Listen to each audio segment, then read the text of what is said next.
I'm not proud of what I did. And no, the guilt doesn't politely stay quiet at night, it crawls. But I won't pretend I would kneel, smile, and vanish while people wearing costume store badges tried to erase me. I wasn't built to disappear quietly. Survival has a voice, and mine was already clearing its throat. Welcome to Prodigy Tailies. Like, subscribe, and buckle up, because this HOA drama doesn't knock, it breaks in. It started when Karen decided HOA dues weren't a fee anymore. They were a ransom. In just 3 months, she raised them from $150 to $1,000, smiling through every announcement like she was offering a gift. She blamed maintenance, safety, improvements. Funny thing is, no one could see any of them. The only visible upgrade was her new army of so-called HOA enforcement. Grown adults, surplus uniforms, fake authority, real guns. They hovered near mailboxes, stopped visitors, flashed firearms over trash cans, called it community protection. I tried patience. I tried meetings. I tried reason. Karen tried intimidation. Notices appeared overnight, fines multiplied, neighbors stopped making eye contact. That silence bothered me more than the threats. Silence means fear has already won. So I did what disciplined people do when nonsense starts wearing a uniform. I started reading. Budgets, amendments, old votes, bank statements never meant to sit side by side. Numbers don't lie, but they whisper when someone hopes you're not listening. And the whispers got loud. Transfers didn't match projects. Expenses duplicated, rounded, padded. Money landing in accounts that had nothing to do with repairs. Karen wasn't managing funds. She was siphoning them. Slowly, confidently, sloppily. I copied everything, backed it up twice, then dug deeper, because once you see rot, you check the beams holding the house. By dawn, I knew one thing for certain. Karen didn't just overplay her hand. She built her throne on quicksand. Before we go further, comment below where you're watching from. Let's see how far this story travels. As a retired naval officer, I understand power the way storms understand coastlines. Authority without restraint always rots, and Karen's smile carried that exact stench. I spoke to neighbors quietly, one door at a time. They whispered, hands shook, eyes darted. Some begged me to stop. They said Karen ruined lives, drained savings, weaponized fines until families disappeared overnight. Fear had become her strongest bylaw. The HOA meeting felt like a public execution.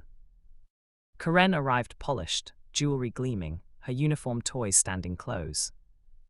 When it was my turn, I stood, laid the documents on the table, and spoke calmly.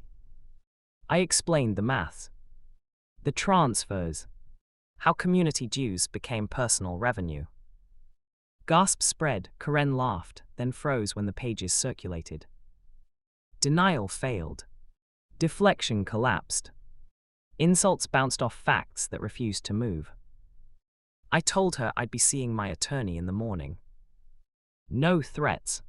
No raised voice. Just accountability.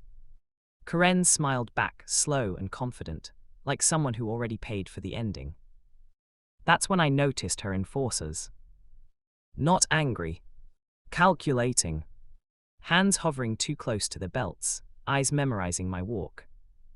Training kicked in. That night I changed routes, secured backups off-site, checked locks twice. Courage isn't loud, sometimes it's refusing to sleepwalk into danger. I barely slept before a sound pulled me awake. Downstairs. Slow, intentional. Cabinets opening, drawers sliding. These weren't burglars guessing. Then I heard them whisper.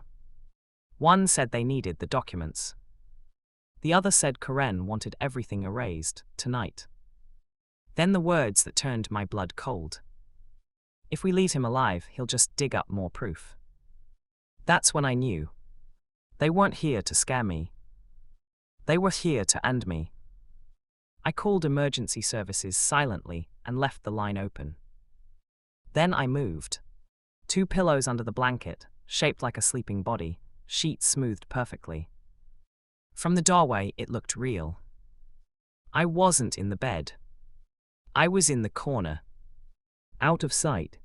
Breathing controlled. Footsteps climbed the stairs. The door opened. 2 gunshots tore into the bed, feathers exploded. They realized the mistake too late. One turned toward me, I fired first, he dropped screaming. The second panicked, wild shots into the walls. I moved again. Precise, final. When it was over, I secured the weapons, sat on the couch, and waited. Sirens came fast. Police flooded the house. Red and blue washed over everything. I complied calmly, because innocence doesn't need theatrics. At the station, the story unraveled. Separately, the men cracked. Karen hired them, paid through shell accounts disguised as security. The plan was to retrieve documents and destroy backups. The lie didn't survive timestamps. By morning, the board resigned, accounts froze, warrants flew, news vans replaced her patrols. Silence shattered.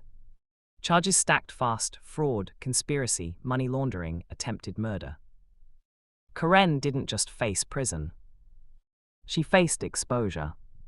Every document went public. Every threat became evidence. Every lie collapsed. The neighborhood finally breathed. The end.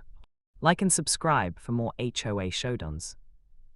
And tell me, did she get what she deserved?